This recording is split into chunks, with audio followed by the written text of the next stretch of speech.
வணக்கம். இபிஎஸ் 95 தொழிலாளர் சொந்தங்களுக்கு வணக்கம். அதாவதுங்க, ஒரு 4 நாட்கள் முன்னாடி ஆந்திர பிரதேசத்தில் அங்க இருக்க இபிஎஸ் 95 தொழிலாளர்கள் ஒரு போராட்டம் பண்ணாங்க. இந்த மாதிரி இந்த தொகையை மத்திய அரசாங்கம் எங்களுக்கு உயர்த்தி தரணும்னு சொல்லிட்டு நம்ம சந்திரபாபு நாயுடு இருக்காங்க இல்லையா, சிஎம், அவங்க கிட்ட கோரிக்கை வச்சாங்க. நீங்க இது சம்பந்தமா நாடாளுமன்றத்தில் பேசணும்னு சொல்லிட்டு அந்த கோரிக்கை திரு முதல்வர் அவர்கள், ஆந்திர முதல்வர் சந்திரபாபு நாயுடு அவர்கள் பேசுவாங்கன்னு நினைக்கிறேன். இல்லை, இது வரைக்கும் பேசுனதா நியூஸ் வரல. அவங்க பேசுவாங்கன்னு நினைக்கிறேன்.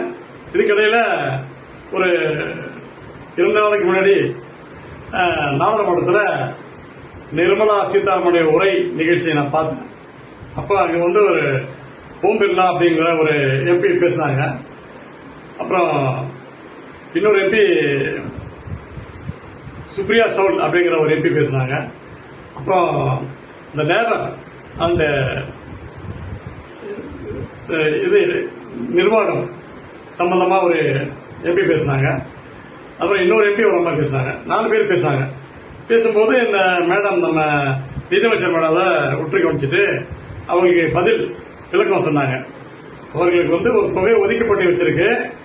அதை வட்டியோடு சேர்த்து தான் நாங்கள் ஒரு தொகையை பிரித்து கொடுத்துருக்கோம்.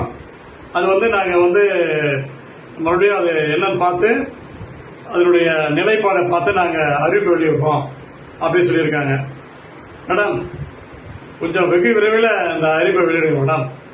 ஏன்னா எல்லாமே இப்போ அவங்க தொகை நீங்கள் ஒரு 1 லட்ச ரூபா வச்சிருந்தீங்கன்னாக்கா 800 ரூபா தருவீங்க அந்த இன்ட்ரெஸ்ட்.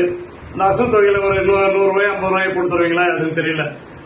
என்ன, அந்த அசல் தொகையை இறந்து போயிட்டா திருப்பி தரமாட்டீங்க.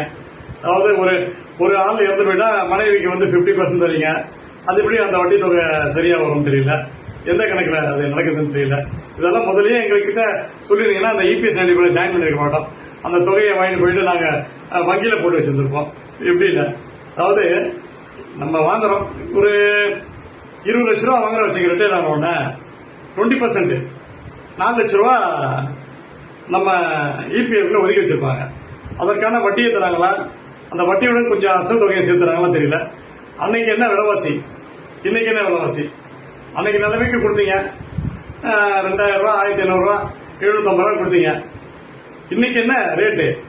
அந்த எங்க தொகையோட மதிப்பு அன்னைக்கு என்ன மதிப்பு, இன்னைக்கு என்ன மதிப்பு? அன்னைக்கு அந்த தொகைக்கு ஒரு 2 கிலோ ஒரு இடம் வாங்கிக்கலாமே. அந்த இடத்தோட மதிப்பு இன்னைக்கு எத்தனையோ லட்சங்கள் போகுது இல்லையா? 20 லட்சம், 30 லட்சம், 40 லட்சத்துக்கு போகுது இல்லைங்களா மேடம்? அதை கணக்கிட்டு நீங்க இந்த எங்களுக்கோசம் இந்த இபிஎஸ் 95 தொழிலாளர்களுக்கோசம் இந்த ஓய்வூதிய தொகையை குறைந்தபட்சம் 7500 ரூபாய் அப்படி சொல்றாங்க. எல்லாம் நீங்க 9000 ரூபாய் கொடுத்தா நல்லா இருக்கும். 9 to 15 வரைக்கும் கொடுங்க. நாங்கெல்லாம் முதியவர்கள், நாங்க வாழக்கூடிய காலம் வெகு தூரம் இல்லை. நீங்க அறிவிப்பு வெளியே வர்றதுக்குள்ள எத்தனை பேர் இறந்து போயிருப்பாங்க தெரியல. அந்த தொகையை அப்படியே பெண்டிங் சேர்ந்தானே இருக்கும். இப்போ குறிப்பா சொல்றேன் மேடம், நான் இறந்து போயிட்டா சரிங்க மேடம், என்னுடைய இருப்பு தொகை இருக்கு இல்லையா, அதை பிரிச்சு என்ன மாதிரி இபிஎஸ் 95 தொழிலாளர் கொடுங்க. நான் மனம் சொல்கிறேன். அது மாதிரி ஒருத்தர் எனக்கு போன் பண்ணி சொன்னாரு. நம்ம கர்நாடகாவில் ஒருத்தர் பேசினாரு, அப்புறம் தஞ்சாவூர்ல பேசினாரு. அவங்களாம் பேசும்போது அங்க ஒரு பெரிய பேசினாரு, எனக்கு 80 ஆயிடுச்சுங்க, நான் இறந்து போயிட்ட உடனே என்னோட தொகையை இருப்பு தொகையை ஷேர் பண்ணி கொடுக்க சொல்லி நீங்க பேசுங்க அப்படின்னாரு. ஐயா, நீங்க ரொம்ப நாள் இருப்பீங்க, ஆயுஷோட இருப்பீங்க, உங்களுக்கு ஒன்றும் ஆகாது அப்படின்னு சொல்லிட்டு அவரை தேர்த்தி விட்டேன். அது மட்டும் இல்லாம அசாம் 9ஆம் தேதி எலெக்ஷன், சரிங்களா? அதில் நீங்க கணக்கிட்டு அதற்குள்ள வெளியிடுங்க. ஏன்னா உங்களுக்கு பிஜேபிக்கு நாங்க மகிழ்ச்சியா வாக்கு அளிக்கணும், சரிங்களா? எங்களுடைய வாக்கு மிஸ் ஆகக்கூடாது, சரிங்களா? அதனால அதுக்குள்ள நீங்க ஒரு தொகையை அறிவிப்பு செய்யுங்க.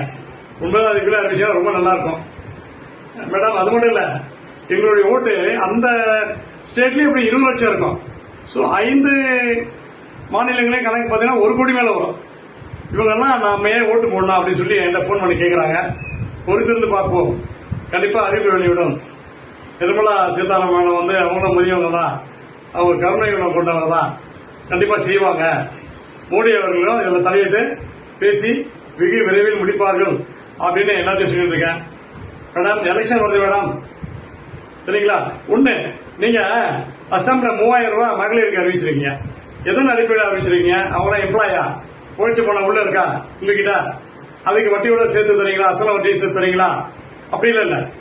அதாவது ஆட்சிக்கு வரணும் அப்படின்னு நினைச்சா இலவசமா தரீங்க, மக்கள் வரிப்பணத்திலிருந்து எடுத்து தரீங்க. மக்கள் கிட்ட ரைட்ஸ் கிடையாது, மக்கள்கிட்ட கேட்கறது கிடையாது. உங்க வரிப்பணத்திலிருந்து நான் 3000 ரூபாய் எடுத்துறேன், ஒப்புதல் கொடுங்கன்னு கேட்கறது கிடையாது. அந்தந்த மாநிலத்தில் அவங்க இஷ்டத்துக்கு அறிக்கை வெளியிடுறீங்க. 2000 ரூபாய் தரேன், 2000 தரேன், ஃபிரிட்ஜி தரேன், பவுச்சர் தரேன் சொல்லிட்டு மக்கள்கிட்ட ஒப்புதல் வாங்கினீங்களா? மக்கள் ஒப்புதலோடு தானே வெற்றி பெற்று நீங்க ஆட்சிக்கு வரீங்க. மக்கள் ஓட்டு போடாம ஆட்சிக்கு வரீங்களா? கிடையாது மேடம். இதெல்லாம் எல்லாம் மக்கள் சிந்திக்க ஆரம்பிச்சிட்டாங்க மேடம். எல்லாம் சிந்தனை, எல்லாம் வறுமை காரணமாக சிந்திக்க ஆரம்பிச்சாங்க. இப்போ வார் காரணமா விலைவாசிலாம் பயங்கரமாக ஏறி இருக்கு. அதனால மிக கனிவோடு கேட்டுக்கொள்கிறேன், சமூக ஆர்வலர் என்ற அடிப்படையில் EPS 95 முதியோர்கள் சார்பாக மிக கனிவாக, நானும் EPS 95 தொழிலாளர், என்னுடைய தொகை நான் வந்து ரிட்டையர்ட் ஆகி 3 இயர்ஸ் ஆகுது, எனக்கு 3700 ரூபா தான் வருது. என்னோட தொகை உள்ள எப்படியும் 5 லட்சம் ரூபா இருக்கும், சரிங்களா? மேடம், உயர்த்தி கொடுங்க, உயர்த்தி கொடுங்க, உயர்த்தி கொடுங்க. நன்றி. சமூக ஆர்வலர் என்ற அடிப்படையில் EPS 95 தொழிலாளர் என்ற அடிப்படையில் வேண்டுகோள். வாழ்க வளமுடன்.